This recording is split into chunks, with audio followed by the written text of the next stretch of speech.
Hello, I just finished reading last night this book, The Uninhabitable Earth, by David Wallace Wells. It is astonishing. It's really good. It's not the easiest read in the world. It's probably sort of undergraduate level. The guy's obviously a scientist, obviously a researcher. He's a climate scientist. And this is really, I think it was written initially in 2018. It's got a new afterword now. What can we expect from the world? Terrifying stuff. So just talking about it, it doesn't really convey the impact, but by the most conservative estimates, by 2100, so what is that now, 79 years from now, so we'll all be dead. Well, if you're in your 40s, I don't know who's watching this, but your children won't, your grandchildren won't. London, Hong Kong and other major world cities will almost inevitably be underwater, and of course that's not going to happen overnight, so maybe not 79 years from now, but maybe 50 years from now we'll have regular flooding. I remember reading in the newspaper recently, Brian May, the guitarist from Queen, has given up on London because his Kensington home mansion was destroyed by floods. We're all fucked. Flooding, global warming melts the permafrost in Siberia. In that permafrost are diseases that have been frozen for millions of years. There was a case of a dead deer being uncovered. The deer had anthrax. Loads of deer died of the anthrax. And then there's the bacteria in your body. How do they cope with new climates? Maybe they'll start attacking you, maybe killing you from within. It all sounds very, very depressing. I guess if you want to write apocalypse scenarios, there's a lot of fodder in here. Do we have the technology to stop it? Possibly. Are we ever going to use that? Probably not, because then the politicians will have to actually do shit that's good and doesn't necessarily get them elected and line their pockets, nor the pockets of the people who run the corporations, who don't give a fuck either. Unless you've got people like Bill Gates, I guess he actually, a do-good billionaire, I think the guy calls him.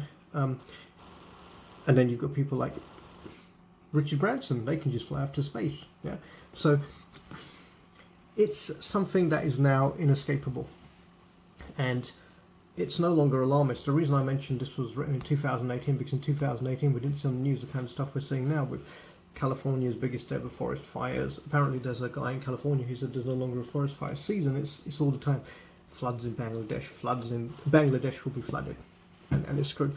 The country that will be most hard hit by this is apparently India. Now in India, which has had terrible government, well, Modi is a terrible government.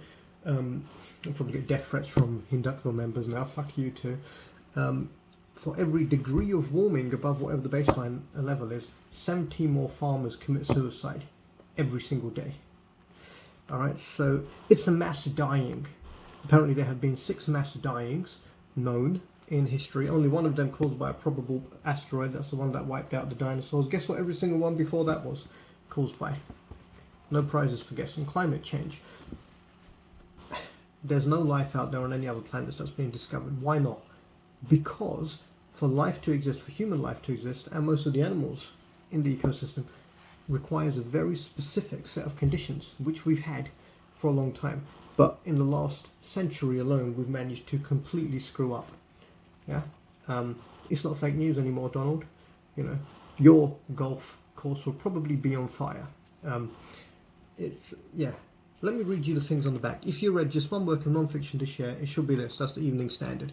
Urgently readable, however much you think you know about climate crisis, Wallace Wells will open your eyes even wider. Matt Haig, The Generation's Silent Spring, Washington Post, and then by Margaret Atwood, the writer of Handmaid's Tale. A must read. It's not only the grandkids and the kids, it's you. And it's not only those in other countries, it's you. I probably scared you off of reading this book now, haven't I? There was a section I wanted to read to you, but if I had done this last night, I would have believed, I would have remembered what it was. So, floods, diseases, droughts, misplaced people. We're talking maybe 1 billion misplaced people because their countries have been flooded and whatnot since, by 2050. So, 29 years from now. Can it be stopped? I don't know, maybe it can be delayed. Can it be turned off? Probably not. I think this is essential reading. Unless you just want to carry on ignorant, blind, walking towards the inevitable. Hell on earth. Hell on earth. So I probably sound like a mad alarmist by now. Interesting thing in here, he talks about how for so long scientists have been careful about what they say because they don't want to sound like mad alarmists. But now what they're warning about, what would have made them sound like mad people, is happening every day. Read it. 10 out of 10. Not the easiest book to read, but very well researched, very well written, and I think essential reading. If only people would act on it, you know. Essential reading, Mr. Biden, whatever your name. You know, politicians are so fucking useless. I don't even know their names anymore. What difference does it make? What good will they ever do? None. Unless them getting voted and them getting their pay packets depends on it. So, yeah, read the book.